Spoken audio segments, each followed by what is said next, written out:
I have tried to record this video 3 times, but a freaking fly keeps flying around my head and it'll get caught right in the camera. And I finally got my little brother to chase it out of the room. It was peeing me off.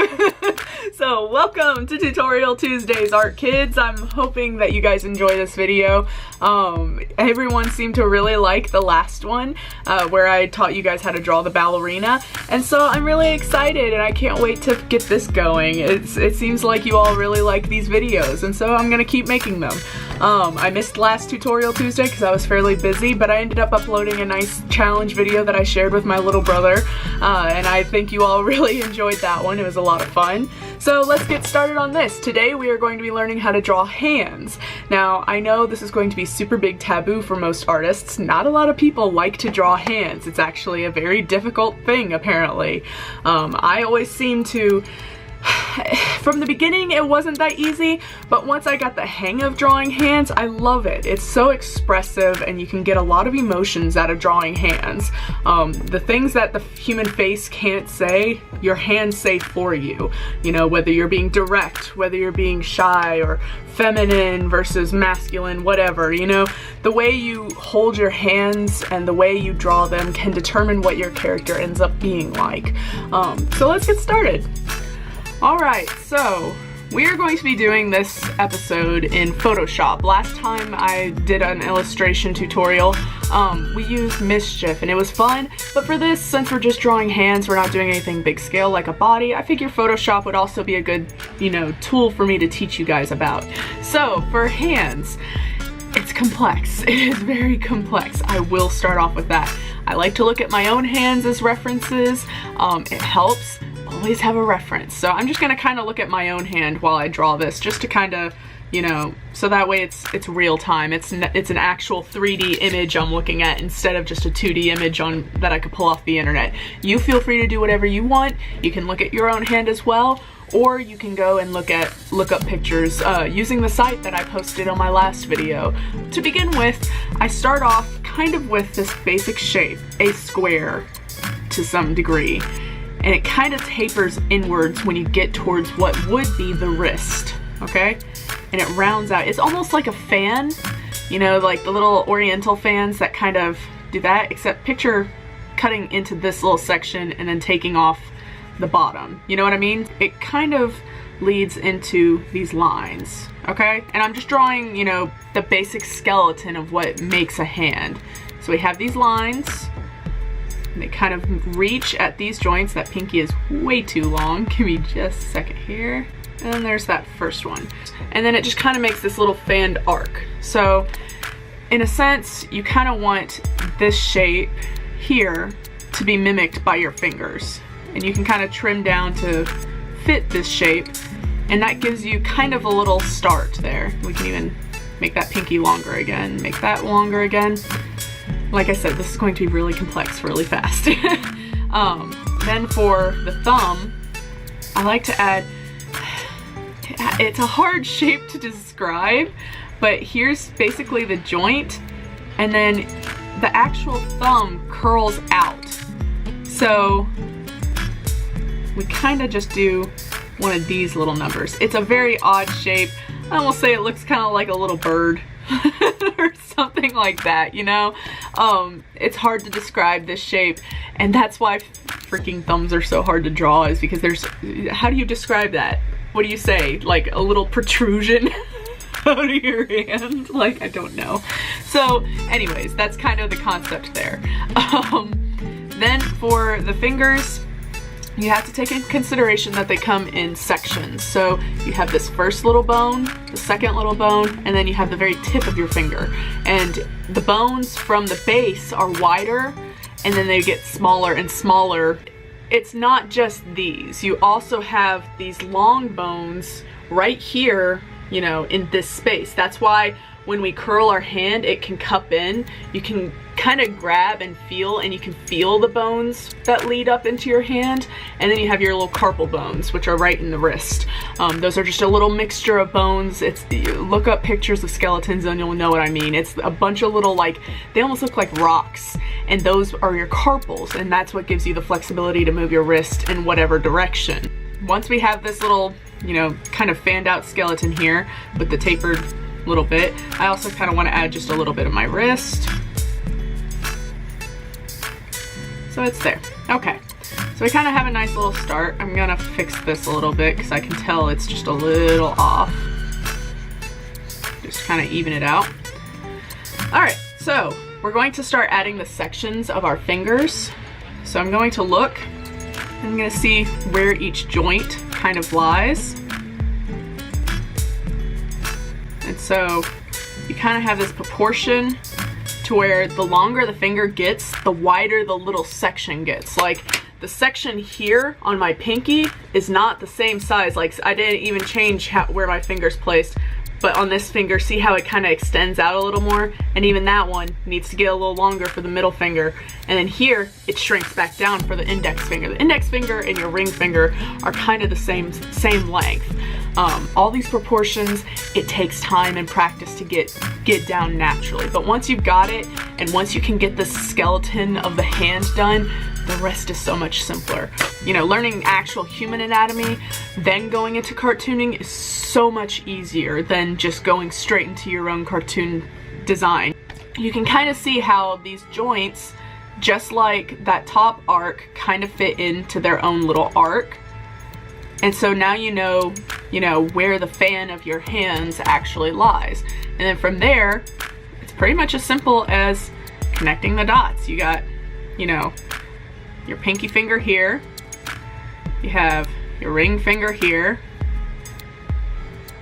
and of course it's thicker at the base, leads into a tip, so you know it's going to be a little bit wider down at the bottom and then kind of tapers off at the top. And some people have, you know, more webbing in between here, some people have less.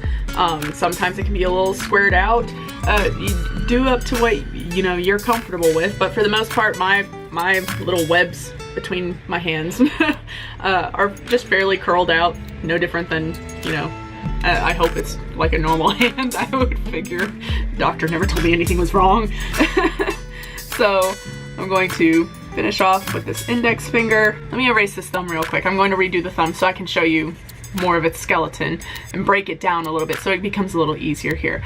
The thumb has sections, no different than the rest of your fingers, except it's hard to tell where that first joint is. You can see the first joint, second joint, third, you know, little section of your first finger, but for your thumb, all you usually see are just these two joints. So everyone thinks it's just that second, but this whole section here is that first little knuckle.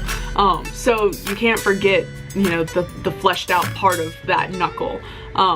So I like to say, you know, that's the easiest way you can see it. See right there, and then you have your second, and then your third. We're gonna draw a little cutoff line, and then it kind of stays straight into the second knuckle, and then the tip, you know, curves outwards just a little. And this connecting tissue here, you know, spreads out, and that's what gives us the mobility to be able to wrap around objects and give grip.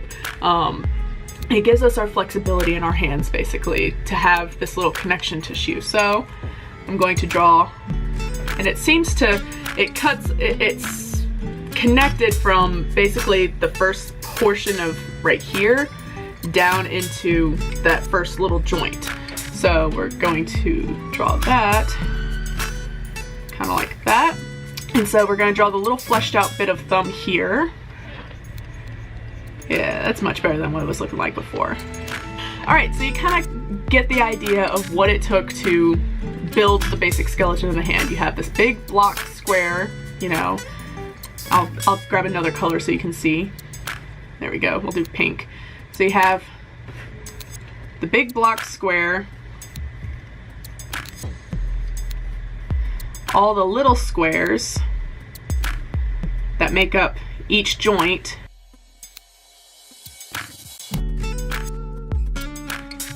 Hands usually are one of the most difficult things to draw because there's so many little parts to it. You have all these little carpal bones, all these little, you know, phalange bones. It gets confusing, but I promise you, if you just follow along with this, it gets super, super easy and much easier to maintain. So when you're done, you know, I'm gonna drop the opacity of this and I'm gonna kind of show you what it ends up looking like. And so in a little bit more detail and cleaner line work, I'm going to go in and I'm just gonna kind of, you know, draw what I see on my own hand, which kind of follows along pretty much with this. And you can see how I, you know, show where the muscles kind of make this little webbing. Think of exactly what I mean by webbing. It's exactly like how a frog's toes are when they splay their toes out and they got the little webs there. Ours are just smaller. You know, our bodies were designed for swimming at some point, and so we kept those little parts, and so that's just how it is. And many people have different shaped hands. You know, my fingers are considered, I think it's rounded out or squared out, one of the two. I think, yeah, because this is a little, you know, flat on the top of my fingers. Some people have really, really pointed fingers. You can make a character look like, you know, they have long witch fingers or, you know, really, really pointy. You can change the length of these little cubes when you're done. So that way, you know, you can design your character however you see fit. You know, if you want, you know, thick, meaty fingers for like, you know, a boxer or something like that. I don't know. Whatever you see fit, you know. You think of like the Hulk. He has really, really large hands that are blocky and they're meant to punch and smash. They're way bigger than any proportion on his body, you know, strictly for that reason. That's how his character is designed, because hands are super important. Spider-Man's hands, they're always doing, you know, their little poses, and that's because they have to be very flexible like a spider. And angled and edgy and all that Spider-Man stuff. And I have very wide hands, I'm sorry. That's why this looks so wide. You probably have really dainty fingers. I have big old man hands, so ignore me. Ignore me and my man hands. That pinky's been giving me problems this entire video. Who'd have thought that I'd be having problems with it? And I'm supposed to be teaching you guys, you poor fools. So when we take away our bottom layer, pretty much have a standard hand. I can add little details, like you see how you have just the small, the thicker you are, the harder it is to see fine details like bones and muscles. I have been thankful enough that as thick as I am, I can still see, you know, my bones and the way my joints like line up, and the tendons, the way they flex and everything like that. So you want to make sure you add those small details so that people don't think, because if I draw it this way and I add this, all of a sudden I'm drawing my palm, versus if I add small knuckle definitions, fingernails, scratch your eyes out, Don't even know, I'm sorry guys.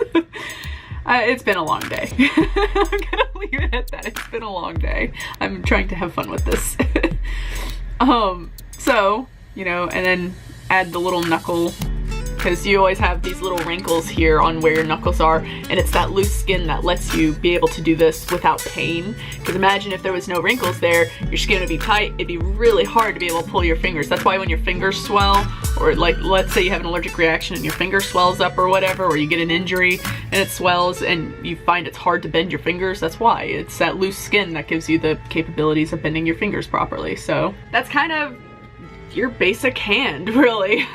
I know that it seems a little like a lot, but follow through with the steps, and it really does not, you know, take much to make a hand.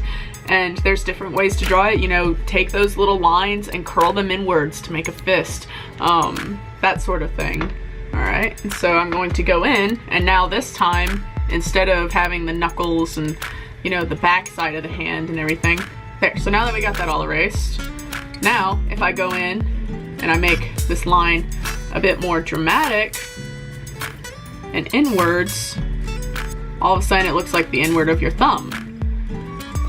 Then draw a couple detailed lines. It's these lines in the middle of your hand, supposedly, if I'm correct, they are the reason why we can like hold on and grip things, along with your fingertips or your fingerprints. These lines also do the same effect as what your fingerprints do, and that's what gives us the capability, like when we cup our hands, they deepen, and that's what gives us that suction feeling, and that's why you can make little fart noises because you have that grip, and so it helps a ton. That lays there.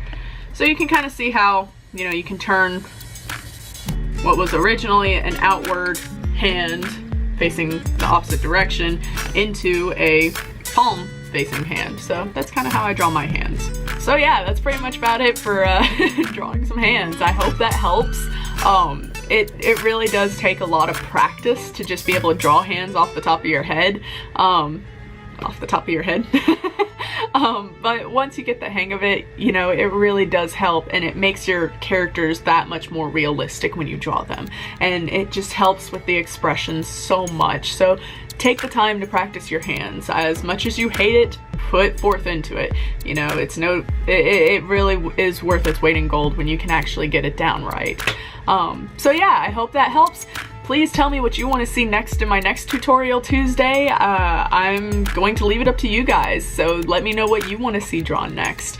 I do have to give a real quick shout out and thank you to It's Foxy from Tumblr. She helped me find out some, you know, editing issues in my first video before I actually posted it, back when I had it just like unlisted, and she helped me, so thank you, It's Foxy. You're awesome. Everyone go follow her on Tumblr. She's super funny and awesome and Australian. So anyways, thank you again, Foxy. Tell me what you want to see in my next tutorial. Like, share, and subscribe, and I will see you all next time. Thank you very much. Stay creative and have a wonderful rest of your week. Bye-bye.